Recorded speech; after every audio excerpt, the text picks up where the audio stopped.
भूक लागली आहे आणि वेळ नाही आणि तरीही हवी आपल्याला गरमागरम मॅगी. पण ही 2 मिनिटात बनणारी मॅगी खरंच 2 मिनटं लागतात का? तर आज आपण या मॅगीचे फायदे आणि तोटे बघणार आहोत. व्हिडिओ तुम्ही शेवटपर्यंत मात्र नक्की बघा. चला आपण आधी मॅगी कशी बनवायची आणि ती चविष्ट, झटपट आणि तोंडाला पाणी सुटेल अशी मॅगी कशी बनवायची ते आपण आधी बघूया.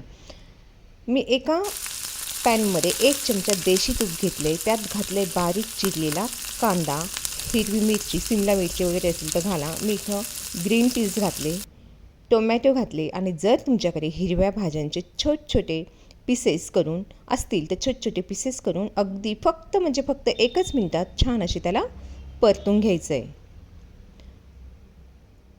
मैत्रिणींनो, मॅगी कुठे बनते याचा कधी तुम्ही विचार केलेला आहे का? आणि ती आपल्या शरीरासाठी किती फायदेशीर आहे?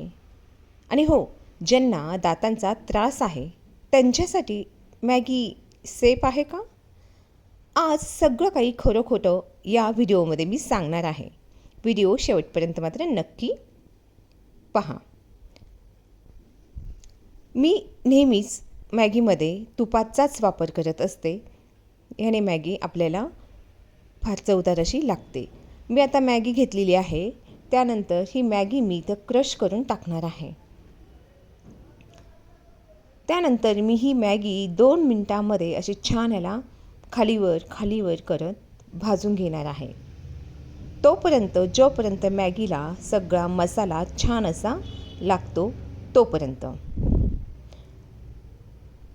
मैत्रिणींनो, मॅगी कुठे बनते हे मी तुम्हाला सांगते. आता खरं सांगते, मॅगी घरात नाही, ती मोठ्या फॅक्टरीमध्ये तयार होते. भारतामध्ये नेस्ले कंपनी मॅगी तयार करते आणि ती मशीनद्वारे बनते आणि खूप जास्त प्रमाणात त्याची प्रोसेस केली जाते. त्यानंतर मी इथे पाण्यामध्ये हॉट वॉटर ओतलेलं आहे आणि झाकण ठेवून मी त्यावर 2 मिनिटं होऊन देईन. मॅगी होत आली की त्यामध्ये तिखट, मीठ आणि मॅगी मसाला आपल्याला टाकून घ्यायचा आहे. मॅगी आपल्या शरीरासाठी किती उपयोगी आहे कोणी सांगताल का? पण खरं बोलायचं तर मॅगीमध्ये फायबर कमी असतात, प्रोटीन फारसं नसतं, मीठ आणि रिफाईंड फ्लोअर या मॅगीमध्ये जास्त असतं. रोज खाण्यासाठी योग्य नाही, लहान मुलांना रोज देऊ नाही.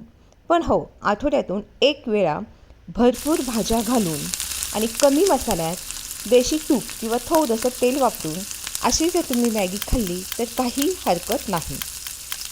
दातांचा त्रास असलेल्यांसाठी मॅगी तुम्ही अगदी सहजपणे देऊ शकता.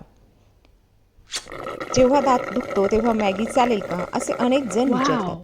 मॅगी सॉफ्ट असते, चावायला कठीण नाही. ज्यांना टीथ प्रॉब्लेम आहे किंवा गम्स पेन आहे त्यांनी मॅगी खाल्ली तर काहीही हरकत नाही. मॅगी म्हणजे चव आहे, कम्फर्ट फूड आहे, पण आरोग्य नाही. म्हणून कधीतरी खा, भाज्यांसोबत खा, मुलांना रोज देऊ नका.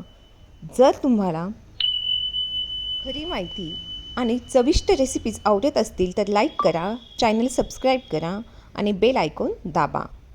खुश रहा, हेल्दी रहा. जर हवं असेल